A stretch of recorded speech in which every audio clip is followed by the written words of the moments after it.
I went on this streak for a little bit where I just watched older uh, sci-fi shows, older movies like RoboCop, Idiocracy, and I need to watch The Demolition Man. But then I found out I have so many like anime on the back burner. There's another season of fucking Invincible, another season of goddamn solo leveling out. I have a lot of things to watch. But it's interesting with Idiocracy, right? Because the point was to just play off this goofy idea, this one dimensional idea of stupid people that uh, procreate more, have more offspring, and smart people don't. They freeze their eggs, and waited till they were ready. And Idiocracy is just sort of this futuristic society where you have nothing but stupid people. Like maybe there's a couple of smart people there, but it changed the culture, changed the world. Hell, it even changed humanity to where if you sound smart, you effectively get deplatformed. No one will care what you're saying. People will act actively hostile. It was an interesting concept because there's a lot of these, and this is why I go back and watch these movies. There's a lot of parallels you can draw. Maybe not, of the entire movie, but certain instances in these movies that you can be like, yeah, that's kind of actually happening to a small extent to in reality, and that's kind of what fantasy is supposed to do, right? It's supposed to take what we know, expand it to 1,000, and be like, okay, here's the world, here's the situation, here's where the characters are in. So I've watched Upper Echelon and uh, Reactive's videos in the past, like two of them. But let's get it started. Hold on, is the splash okay?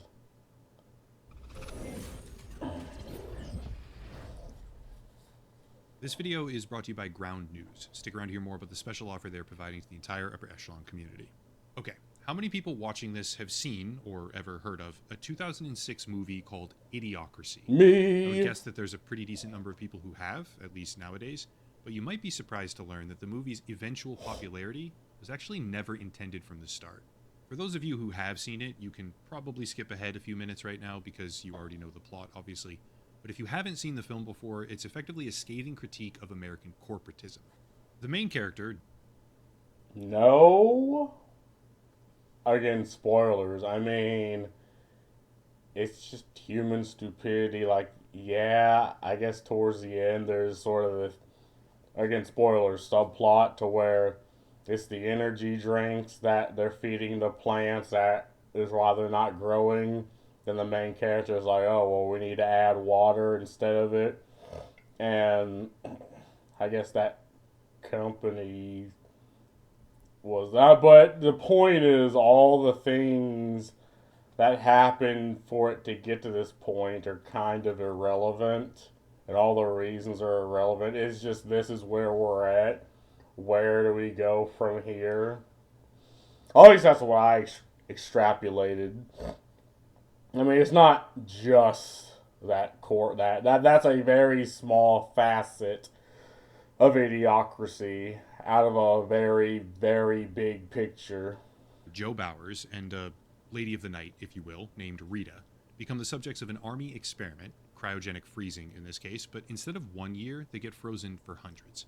After finally waking up in 2505, I think it is, they re enter the modern world and they find out that everyone around them is basically brain dead. Basic infrastructure is now falling apart. Everyone drinks Brondo instead of water, which is like a play on Gatorade. And the film is basically a never ending string of jokes about how everyone has become an idiot, which leaves the two main characters, who are decidedly average back in the time that they come from, as the most intelligent people on all of planet Earth. Yeah, that's true. But the thing is, there are interesting technologies in this era, like the thing that can tell what's wrong with you if you put a tube up your butt. and another tube in your mouth and another one in your nose. Uh, like there is technology that is revolutionary, but no one knows how it works. Nobody can reproduce it. It's just it does a thing. It's like the dark age of technology, dark age of humanity, and 40K. It's like we have these war machines and these massive war machines, and we can try to reverse engineer it. Okay, we reverse engineer it. We have no fucking idea what any of these pieces do or how to replicate them. But if we put them together, they they make things go boom. simply because of basic logic, mental aptitude, and deductive reasoning. It's honestly prophetic, in a sense, when it comes to the concept of corporate advertising, at least. People buy everything that they want from a city sized Costco facility, where they're greeted by someone who says, "Welcome to Costco, I love you." They get treated in the hospital by plugging little sensors into their mouth and their ass and their ear as well, with a drooling human operator who doesn't even really know what's happening, as the machine spits out a diagnosis for them. And all over the place, everywhere, you see a kind of logical extreme in the world of attention advertising, which now caters to people who are barely even smart enough to communicate with each other.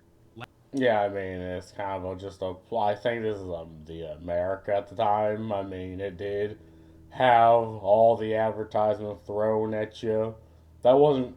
That's just sort of a by the way, and it's supposed to be comical to an extent. I mean, some of these things you don't really need to look too far into.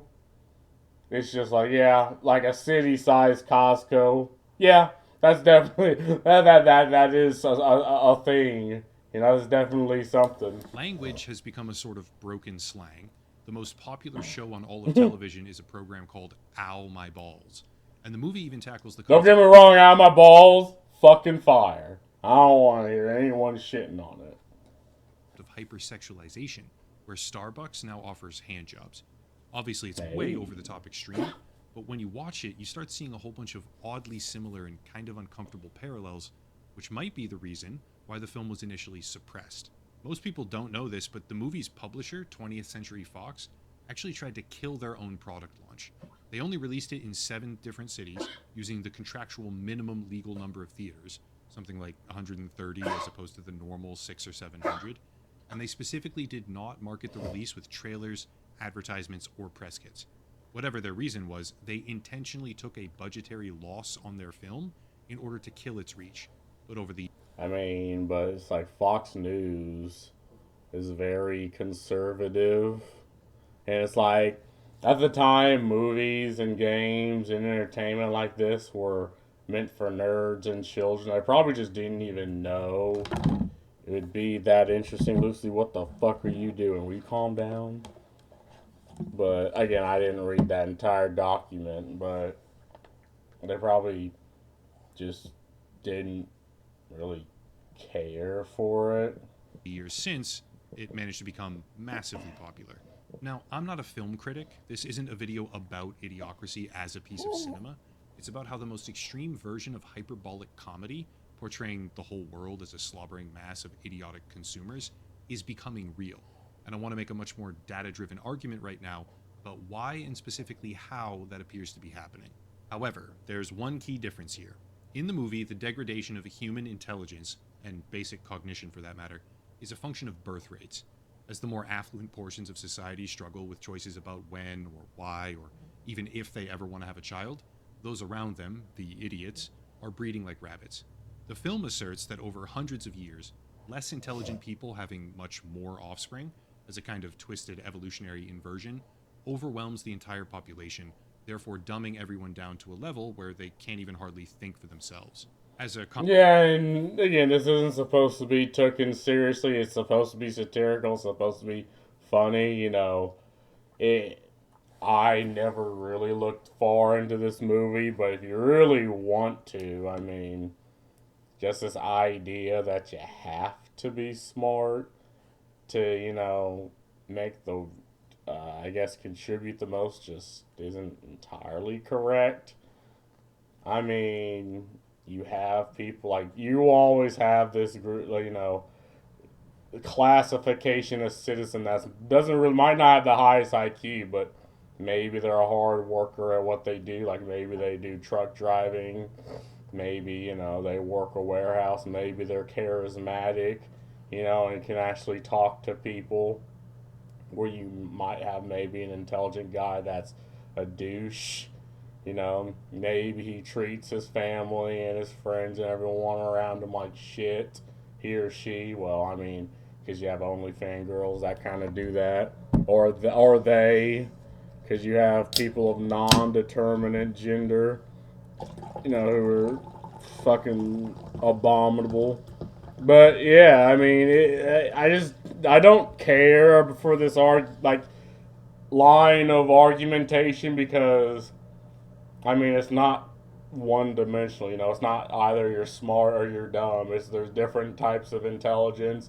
There's different types of stupid, and hey, you could be intelligent, make all the right decisions. One wrong decision and you're fucked. Or the opposite can be true. Commentary on predatory capitalism, in addition to that, large corporations happily step in to monetize that issue, creating a sort of death spiral of sorts. But it doesn't show that. Again, the only time in Idiocracy where, because the people running the corporation are equally as dumb.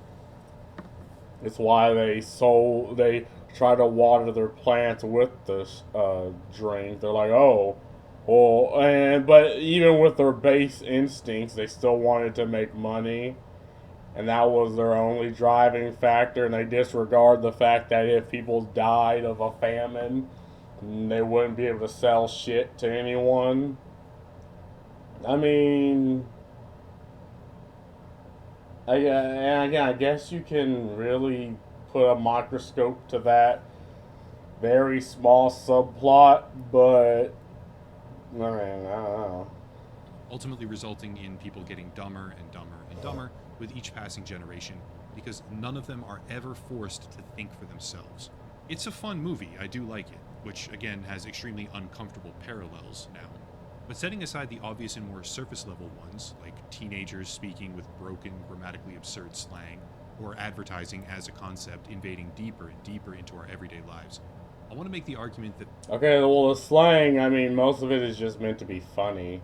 Like Riz, Gat, Ohio, fucking, well, what's another one these goofy ass kids say? Your aura. Like, they're meant to just be funny. It's not an intellectual debate between scholars. It's kids saying stupid shit where other kids will be like, oh, I get it. And advertisements, I mean, yeah.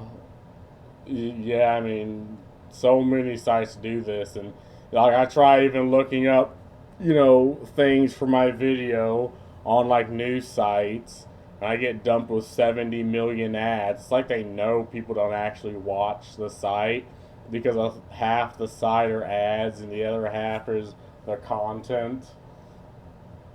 That the cause of those issues is not a function of birth rates or genetics. It's a function of the tools that we're making, which supplant our own critical thinking. Let's get to it. I want to take a minute here and go on a bit of a tangent, I guess, because lately it feels like there's an overwhelming trend where the quality of what I call consensus news seems to be going rapidly downhill. Maybe that's because way too many people get their information from social media posts where the first word is breaking in all caps, because it's just engagement farming, let's be real. But it's also because media standards in general have gone wildly downhill. As a solution to that, I deliberately work with a platform called Ground News, which is today's video sponsor as well. Because pulling together information from numerous sources into a central feed and using that feed to benchmark the sensationalized claims that you see. I'm not shitting on that. Big thank you to Ground News for sponsoring the channel. Okay, let me start with this. A small example first, and then we work our way up the ladder. Spell checkers. Spell checkers are ubiquitous now. Everyone has them at practically every single level of education and work, because they're embedded directly into our devices, which means at a certain level, after a child has learned basic grammar and spelling techniques in school, they'll begin using spell-checking software nearly 100% of the time in their day-to-day lives. I mean, I think that's just for convenience. I mean, it's not like I don't know how to spell words. Oh, I spelled it wrong, but I have a 500 word essay to do. I'll get back to it. I mean, it's like calculators. It's like, oh, the teacher's like, oh, there'll be a time you don't need a calculator. You won't have a calculator. It's like, I mean, I will never ever put myself in a situation like where I'll need a fucking calculator in the first place because I fucking hate math. And it's like, well, the tool's there to streamline the process. Like, why would I purposefully choose to waste my own time and effort doing a thing that I could just easily do with a calculator? I mean, I guess this is why I use spell check. And it's the fact that I don't know if I'm a little bit dyslexic, but there's certain words that I look at and at first I'm like, well, that don't look right. Like idiocracy. The first time I looked at that fucking word, I'm like, wait, that don't look right. But then I'm like, oh wait, no, it's what it's supposed to be. It just doesn't look right. I mean, No big deal, right? Spell checking software helps us. But what if I told you it doesn't just help us, it also stagnates us? According to the International Journal of Social Sciences and Educational Studies regarding EFL students, which is English as a foreign language, quote, with the advent of technology, writing devices are now equipped with autocorrection features that automatically corrects or generates a list of potential words to the author. This has made the task apparently easier. However, based on the cognitive load theory, when there is not enough effort and time given to complete a learning task, the chances to learn effectively reduce. End quote. yeah, and I believe if kids start out using spell check, yeah, I mean, that might kind of hamper their ability. Like, what's another word that made no sense that I like remember? When I was young, I could never get that word until I actively spelt it out in my head. Or like, what's another word? I can't think of it. There's all these words that like it's like I'd have to think about in order to get. But that was like this is like second grade. But now I mean, like, and then there's still words that if you don't actively think about them, you might get them wrong. Like, and grown ass adults do this because again, it's like your mind, you craft your mind around doing like things like your job, like your profession, your habits. If you don't deal with math on a fundamental basis throughout, years of your life, there are things you're going to forget, right? If you don't deal with spelling throughout a decent portion of your life, again, you're going to forget. It's like certain words, how to spell them just for a little bit. I mean, it's how adults are, and I get for like adults like to act like we like to act like we're smart and know everything, but we know what the fuck we need to know to get ahead, to make that money, and to get the fuck home to our families, or our waifus or anime waifus, and everything else we just drop. I mean, I probably could learn more and learn better and learn a lot more things when I was younger than I can now, because that was your formative years. That's the point. Further down, quote again, having taken the aforementioned reasons and challenges into account, the primary aim of the present research is to investigate the effects of autocorrection features on spelling competence among EFL learners. End quote. This may seem like nothing, I get it, but if you go all the way down to the results on page 108, you find this, quote, the control group, participants who hand wrote writing tasks and assignments, performed enormously better at reducing the number of misspelling words in their tasks in comparison to the experimental group who typed written tasks, end quote. Lastly, from the conclusions... Oh yeah, and it is talking about like people, I guess people learning from abroad.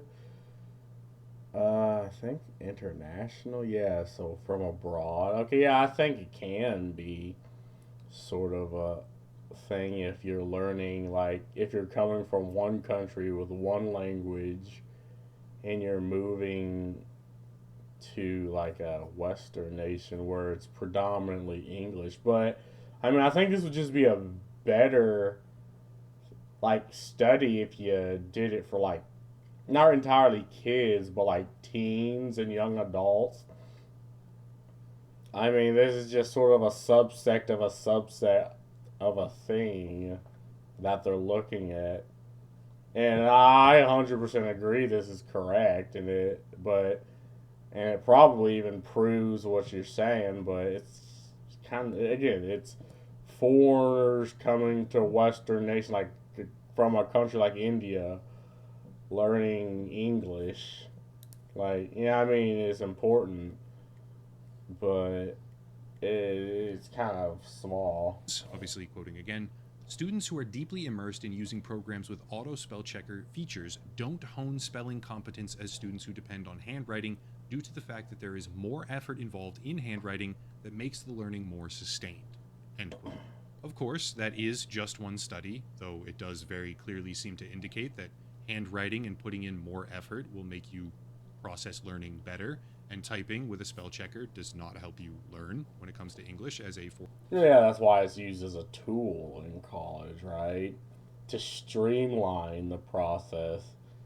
Like, I've probably written more papers than most people in their lives. Like, it's a effective tool, right? It gets the job done, but it, it can't be like a crutch for students.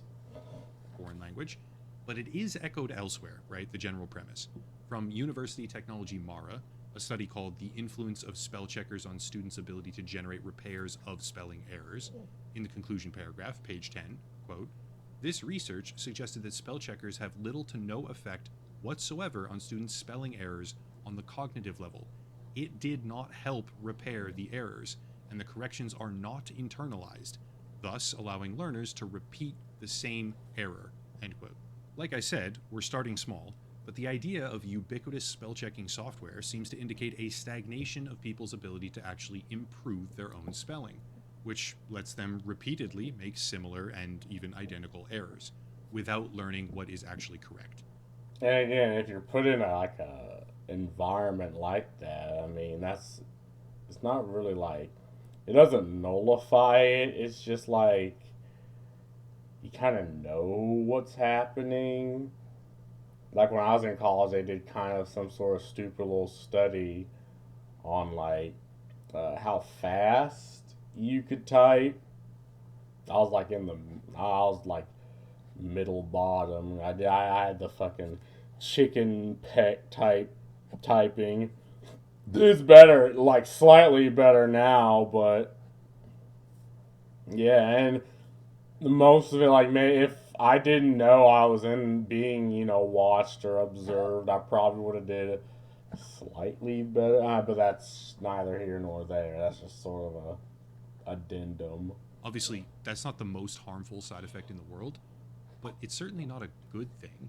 Well, let's go one stone up, or step rather, but I'll make a comparison to a stone archway later on. And let's look at something else. Habitual use of GPS negatively impacts spatial memory during self guided navigation. This study, from the Integrated Neuroscience Program at McGill University, I believe, was designed to examine the effects of GPS reliance among everyday drivers. And without spending too much time here boring everyone to death, it determined, quote, findings suggest that regularly using GPS affects spatial memory in a dose-dependent manner. That is, the greater use of GPS, the greater decline in spatial memory over time. Yeah, I was kind of the same way because I have a couple friends that lived in Newburgh. I have a friend that lives in like Terre Haute, and I use GPS to get to the place, but I can kind of find my way out from the place, kind of, if I uh, go to like a side of town that looks familiar, or like the highway when I'm in Terre Haute that looks familiar. I can kind of find my way back, but I can kind of see why that GPS is a thing. And but before GPS, I mean, most places that you memorize are places you kind of frequent anyway, like your job, maybe a friend's house every couple of weeks. Maybe you gotta take your car in to a place, and then there's that place you eat out every week. But yeah, I didn't understand this because but again, GPS is meant to streamline the process. Instead of you calling the person and being like, "Oh, am I at your house?" He's like, "Yeah, my house is this." Then you drive past, it's like, "Oh, you drove past, damn it." Like, oh, okay. Then you gotta turn the fuck around and you're in everyone else's way because motherfuckers either getting home or getting to work or getting, to the places they want to be. And that GPS has kind of streamlined that. The lack of a concurrent decline in subjective sense of direction suggests that this relationship is likely to be causal. End quote. To be clear, I'm not making the argument that these tools should be abolished, or even that the possible risks outweigh the benefits, at least not for GPS or maybe spell checkers.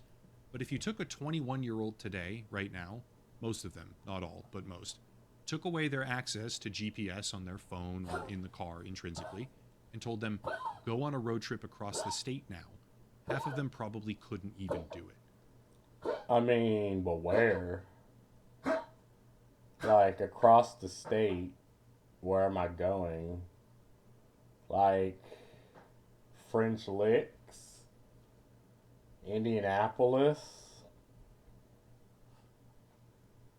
I mean, where do you want them to go? Like, any big city? I mean, I feel like I could probably find my way to Indianapolis if I just, go north, follow, a couple of highways. Now, I'll be feeling weird because it's like, where the fuck do I go or am I supposed to go? But we're talking like places people frequent, like your job to work to maybe a friend's house, and then you go home. Maybe every once in a while I could probably find my way 80% to like my cousin's house, but I've never been to that house for like since I was like 15. But I could still probably find my way to like that area. It's just a particular house, probably not. But it has nothing to do with GPS. It just has something to do with the fact that I went there when I was young. But it's like, where do you want them to go across the state? You want them to just drive in a direction? Anyone can do that. Just drive in a direction. But where? You're gonna feel weird because if you don't know where the hell you're going, it's like, okay, I'm just driving and I'm still driving. Like these are tools used to streamline processes that well, not entirely are time intensive in particular, but you have to do them in a time orderly fashion. And if they could, it would take them an exorbitant amount of time because they haven't properly developed the skill set of reading road signs or navigating a physical map. Once again, to make this abundantly clear, that's not the worst thing in the world. Lacking. But to navigate a map, you need to whip out the fucking map on the side of the road and then try to pinpoint where the fuck you are. And then be like, okay, I'm looking at the road signs, I am here. And I need to go there. Oh, I went the wrong way. So now I need to find where to navigate on the street to turn around and where to navigate to get where I need to be. And people didn't really travel too far distance in the past, or at least not as much as people do now. I mean, most people just stick to their community. I'd say the majority do this. When, maybe some have to travel for work, but usually the majority of adults don't do this. And again, you wouldn't be expecting someone who's 21 to have to drive from, well, that maybe like not like 18 or to 21 to have to drive too many times from like Indiana to Texas, a fucking 5 hour drive. Taking a skill set because you never needed to develop that skill set in the first place isn't intrinsically bad, especially if you can then figure out how to do something when it matters for yourself. But what if we go one step further now? Because even our ability to think critically and solve problems is now under siege. Yeah, and I think that is the problem, and I might agree with him here. Like, or I'll half agree. Because most people kind of just operate based off their values. The problem is, when people tend to act one way in a group and believe one thing when they're in a group of people and some completely different when it comes to themselves personally and their family. And this is kind of the thing, because you have this idea online of like going after people who disagree or freak people, this group of people freaking the fuck out. If you say something they don't agree with, then they'll come after you, they'll attack you. And it doesn't create people who can't think for themselves. It just creates this idea of like falsity, of like liars. Like people will say what they have to say to shut you the fuck up and to keep you from spurting out, but then they'll think another way. Thanks to the advent of generative tools. Picture a Roman archway, stones on top of stones, but it never stands free or supports any weight at all without something called a keystone. The keystone is the pinnacle of that archway. It often has a slightly different shape or it's measurably larger, while dispersing the most weight in the process, therefore supporting the entire archway as a whole. And critical thinking is the keystone of human cognition. Spell checkers and GPS programs, they're just stones, one of many in the archway. But generative tools, according to new data from researchers directly at Microsoft, if used improperly, can, quote, result in the deterioration of cognitive faculties that ought to be preserved.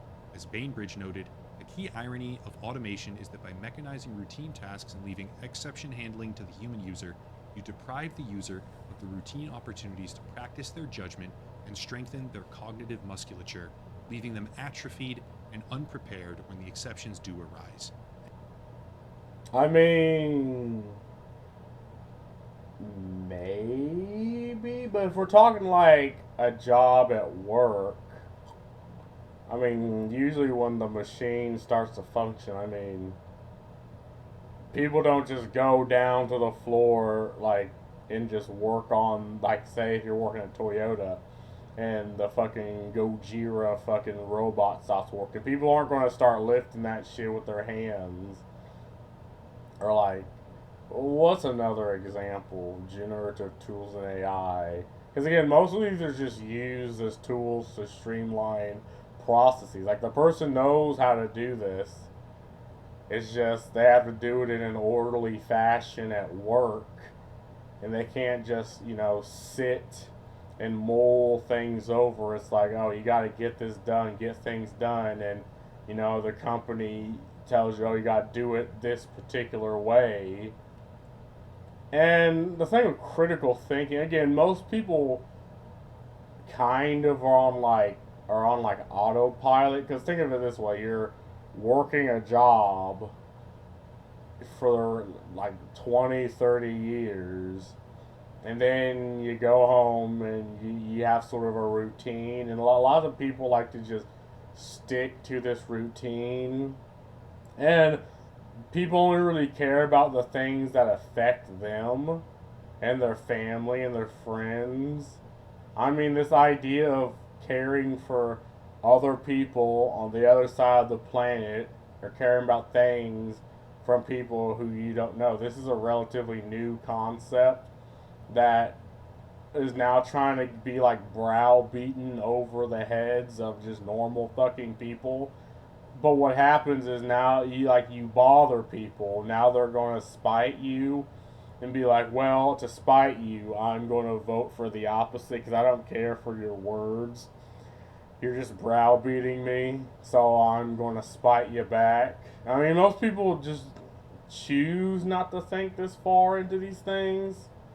Most people just kind of just go about their day and want to be left the fuck alone. End quote. For this one, I do have to read a few more segments, not just one, because honestly, I just have to. But bear with me. Quote: the data identify key motivators for critical thinking, the desire to enhance work quality, avoid negative outcomes, and develop skills. However, several barriers inhibit this reflective process, including lack of awareness, limited motivation due to time pressure or job scope, and difficulty improving AI responses in unfamiliar domains.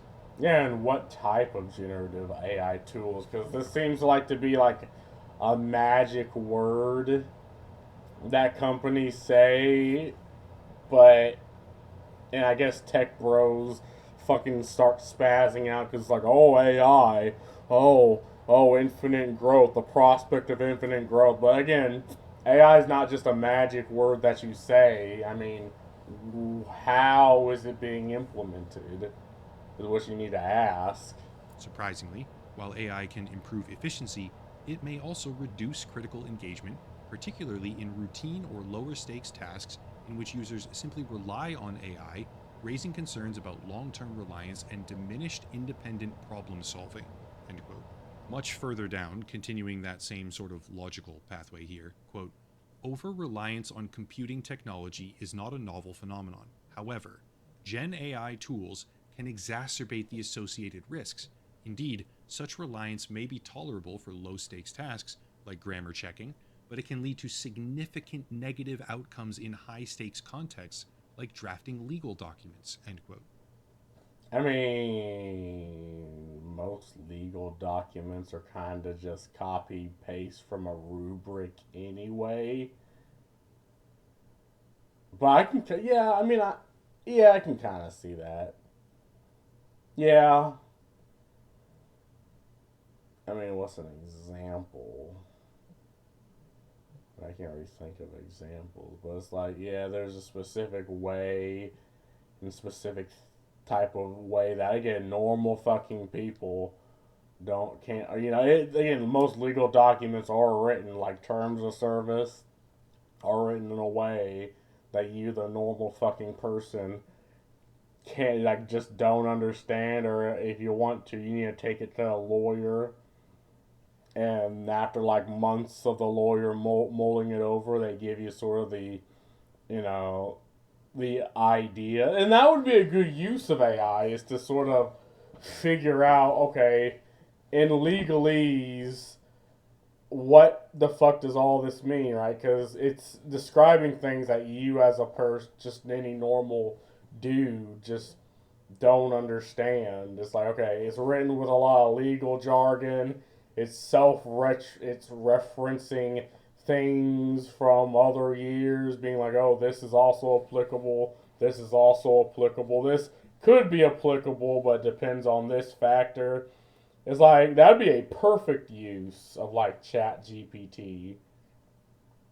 I mean, you could try to mull it over yourself, but if you're not a lawyer or if you're not anyone who works in legal, again, it's just a waste of time, really. I mean, it is important to know these things, but people, it's also important, to manage your time in a way that's fitting and helpful and trying to understand a document. That, again, maybe in some cases you aren't that intelligent and you can't really understand it. It's like, well then what do you do? Well, you can't use generative AI because apparently there goes your fucking brain and you know, your ability to, I guess, uh, you know, pull from other references. I mean, yeah, it's just AI was again, if used as a tool, it could be helpful. And then lastly, thank you for sticking with me through all of this. From the conclusion paragraph, quote, while Gen AI can improve worker efficiency, it can inhibit critical engagement with work and can potentially lead to long term over reliance on the tool and diminished skill for independent problem solving. Yeah, but again, what the type of jobs will this do? I mean, mostly AI is probably going to replace people, and that's the shitty thing about it, right? But most people, again, if you're working a job that requires these things, you've probably been doing it for 5, 10, 15 years, and this is just a streamlined way to do it as if it doesn't replace your job. I mean, again, what jobs are we talking? Like spreadsheeting, maybe? Or like writing legal documents is one. Uh, but I can't really think of another thing that could use generative AI.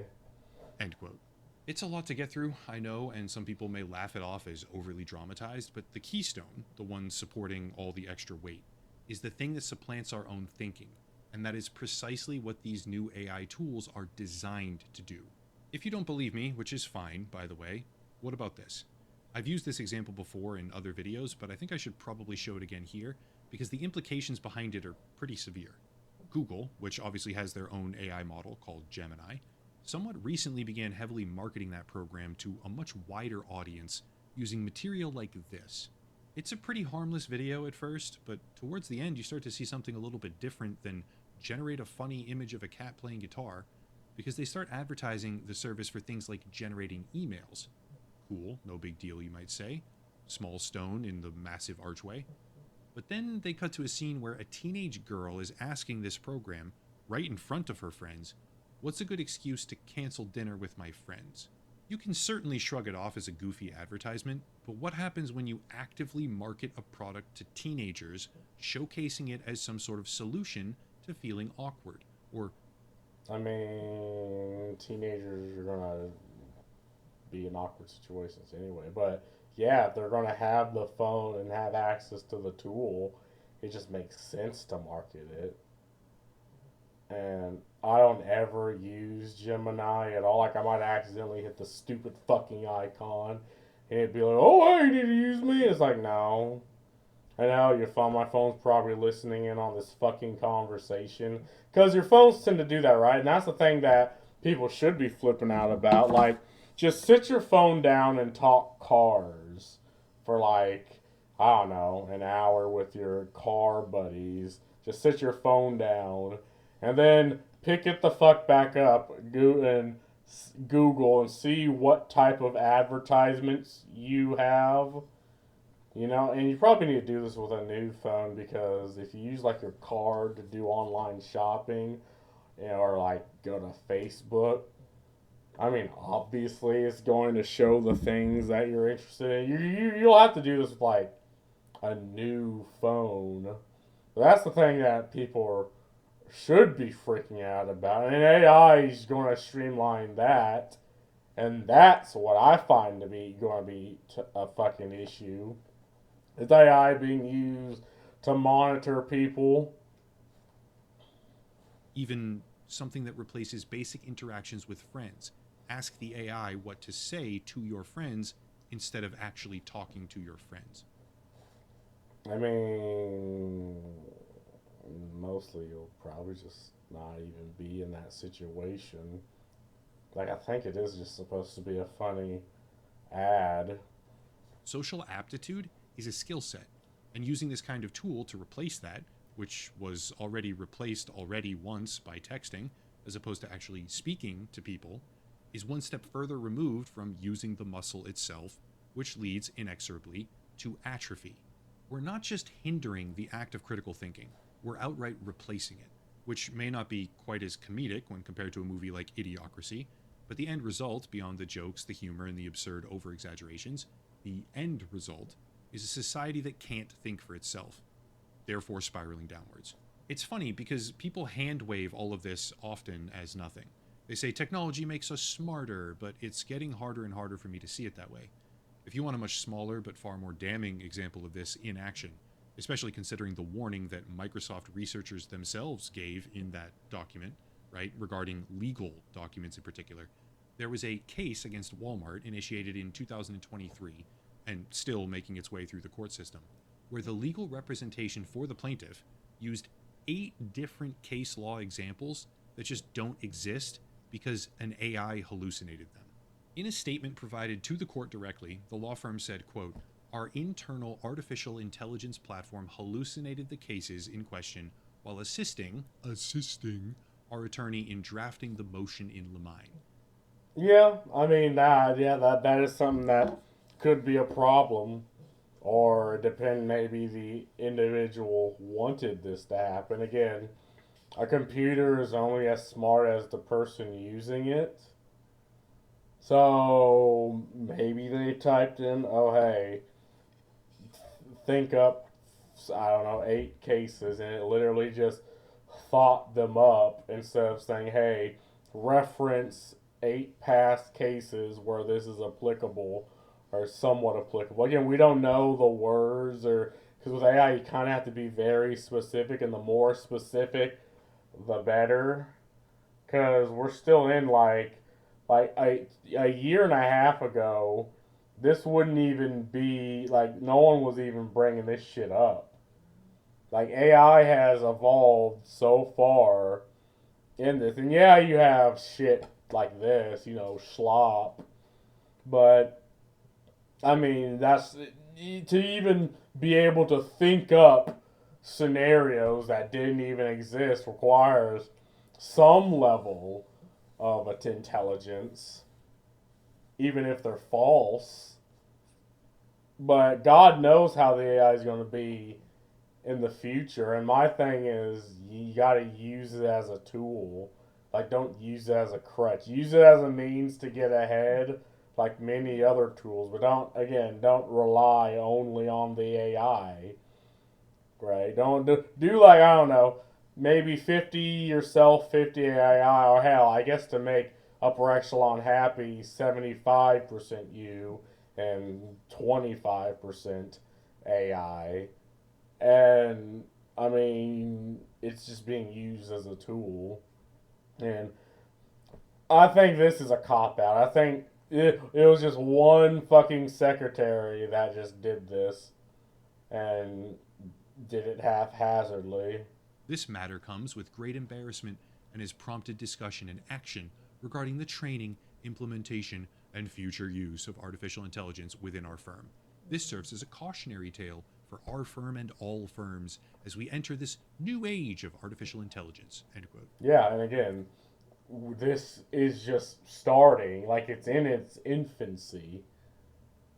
And even again in the year that AI has, or is, I think it's about a year that AI has been here, it's just gotten better. Like, have you seen the Will Smith eating spaghetti videos? Like the first time, it was like this abomination, but the second figure, which is made recently, the second video of Will Smith eating spaghetti actually legitimately looks convincing. Now, obviously, it has its flaws, but if I was to show that to probably like my mother, she'd understand it. Like, and it only really takes people looking autistically into it to understand that. Like, well, hold on, why is his mouth like Kirby, sucking that shit in like a black hole? Yeah, sure. And people instinctively making the argument that this won't be a problem once the AI is good enough might have a point. Maybe it won't be a problem. But think of it this way, that's a lawyer, supposedly one of the smartest professions on earth, if you ask everyday people. That's a lawyer who is having the AI do their work for them. You can pontificate all you want about how much better society will become as we perfect these types of tools and the efficiency it involves, but all I see is idiocracy being born in real time. No, I think he was just testing it out, and I guess he was testing it for a little bit. Then he's like, okay, it's convincing, and maybe the couple times he used it, it probably worked. But then this time, it decided to shit the bed. But again, 2 years in the future, and again, if we don't do this, another country's going to do it. Going to sell it for half the price, and we can't regulate it. There's nothing we can do about it. And if the consumer wants it, they're going to get it. I mean, this is technology that's going to exist, and it's only going to get better. I'm very much accelerationist with this. It's like it's going to come. We're going to have to deal with it. Use it as a fucking tool. See how use it to get ahead. And again, go on Twitter, cry about AI all you want, but in your private time where no one's looking, just find out how you can use it to, get ahead, to maybe even profit off of it, because this is just technology that's going to exist now. Because human beings are not thinking anymore. What do we suppose happens as automation and progressively smarter algorithms replace or eliminate more and more and more of the adverse situations that we might ever encounter, up to and including even peer to peer socialization? What do we think happens when the consolidation of our economy centers more and more on a few absurdly wealthy conglomerates, whose entire business model now relies on increasingly invasive advertising? What do we think happens when we construct tools that literally tell us every minute of every day where to walk, what to order, how to dress, or how to think? And how much different does that really look when compared to a movie like Idiocracy?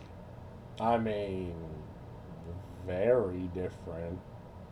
I mean, again, people aren't as one dimensional as you think they are. I mean, again, the only reason people are shitting on AI is because of it. Again, it's infancy, it looks dumb, looks stupid. But, again, a smart way to use AI, a smart way to use these tools is like just that, a tool. And I think there'll be people that, kind of go brain dead and use it. But the people that get ahead are going to use it to their benefit and nothing else. Sure, I could drag the video on for a lot longer with more comparisons, like how Wipeout, the game show, is effectively the same thing as Ow My Balls, or how when Joe and Rita attempt to escape in a car, there's a kill switch shutting down its battery. Yeah, contained in the enormous Infrastructure and Jobs Act, which was passed during the Biden administration recently, Section 24220, there's a mandate for systems that will, quote, passively monitor the performance of a driver of a motor vehicle to accurately identify whether that driver may be impaired and prevent or limit motor vehicle operation if an impairment is detected, end quote. Which is literally a kill switch for a car, regardless of why you say you put it in there. Yeah, I mean, those are interesting things. And I mean, I don't know, the Ow My Balls was kind of supposed to be sort of like, uh, I think a diss to like, I think, what was it? It was an old game show. Was it? No, I don't think it was Takeshi's Castle, but was Jackass a thing back then? It was just people doing dumb stuff for others to go ha ha he he. I mean, you can draw parallels, but people do that anyway, and people will continue to do that. And hell, now you can even monetize acting a clown. And But the kill switch thing is kind of fucked. the fact checkers all said, false, there's no kill switch mandate, which is bullshit. But setting all of that aside, looking past the comedic exaggerations as well, we are becoming Idiocracy. As time goes on, more and more, under the profiteering pressure of major corporations, which was the entire point of Idiocracy, more than likely Again, it really wasn't.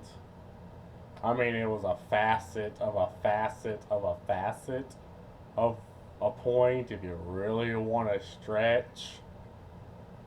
But resulting in its outright suppression at the box office, by the way, because it depicted certain brands in that way, which is hilarious. We are subverting our own ability to think critically, to solve problems, and to better ourselves. We rely more and more every day on simplified tools which do increasing amounts of our thinking for us. And the end result is atrophy of social and mental muscles that we used to exercise constantly every single day, which pushes us closer and closer to the drooling, incoherent morons of a decades-old movie, which was never intended to be a blueprint. It was intended to be an absurd comedy. In the end, I think we, collectively, as in society, are steadily marching down the road of becoming idiocracy. It just won't be nearly as funny. A lot of people probably don't see it that way, which is fine, and it's obviously happening for different reasons than in the film. But I find that movie to be disconcertingly prophetic and uncomfortably accurate when you take a step back and realize it's only been 19 years since they made it. What do we really think the world is going to be like in 19? That's it. If you want to support the channel, check out the links down below. The video sponsor, of course, Ground News. Do consider locals and Patreon, please. I need to start pushing these platforms more, right? And get away from like just regular YouTube AdSense and other stuff too, merchandise, social media, etc. But I'll cut it there and stop rambling. As always, thank you all for watching. Question everything, and have a nice night. Well, yeah, again, I think this is a bit of a stretch. Like, there's things in here that I agree with. And I guess there's a lot of things, like the Unabombers, like, said that we can look to now and, you know, be like, wow, he was actually prophetic. Now his solutions was, oh, I'm gonna just bomb random people through the fucking mail. But I don't know, I just think there's a lot of things, like, socially, and most of it is the idea that you people have to agree on fucking everything in order to hang out with people, and this is something that social media has propagated, along with people having shorter attention spans, right? Like, there are things you can point to and be like, yeah, social media did kind of do this to us, but I mean, again, what's the solution? Well, again, individuals need to understand what's happening and use these things as tools instead of like crutches, because there is a certain like idea, you know, a certain how do I explain this? There's a certain amount of pride that comes with thinking something through, articulating a thing, you know, conveying your opinion, even if no one really agrees, but in a way that, you know, people at least understand where you're coming from. And this is why people watch Asmongold, right? And like Moist Critical and watch you, because again, you can accurately explain things in a way that normal people can just understand. And I think that in and of itself is a skill. I mean, you could use like I don't know, high brain philosophical jargon to explain a thing and talk over a lot of people, or you could just, you know, speak it as like you're talking to someone in a bar. And I'm talking about this because this is kind of the beginning of the video, was like using AI for like writing, like, and all of that, and socializing. It's like, and you're not really taught like how to explain things in a way, effectively treat people like they're not treat them like they're stupid, but explain things in a way that gets the point across efficiently, as opposed to in a way to talk around people. I think there is a skill to that. These people you're trying to reach already know, and the ones that you'll never reach will never know. The irony is palpable. Nah. The studio tried to kill the film on release because of how savagely it made fun of corporate advertisers who thought they were just going to get some cute product placement. Yeah. Yeah, I guess, yeah. I mean, at the time, the right wingers were kind of for corporate interests, where Democrats were for people. Wonder where that switch happened. Once the men turned their thinking over to machines and hope that this world would set them free, but they only permitted other men with machines to enslave them. Frank Herbert. Idiocracy with a sprinkle of don't look up. YouTube people are like an infinite money hack for corporations. Don't question anything, just consume product and get excited for the next product. Yeah. Mr. Upper Echelon, would you cover about Facebook pirating 80 terabytes of book while Aaron Swartz got 35 years of prison over pirating 60 gigabytes of JSTOR?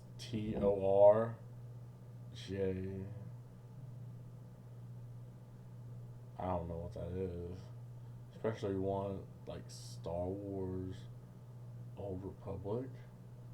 No. Especially since Aaron Schwartz is a classmate of Sam Altman. I have no idea what the fuck that is. But anyway, I mean, I didn't disagree with everything he said. I guess I'm just looking at the things he said through a different light. But anyway, that's all I gotta say about this. Good video though. Peace. Or go on.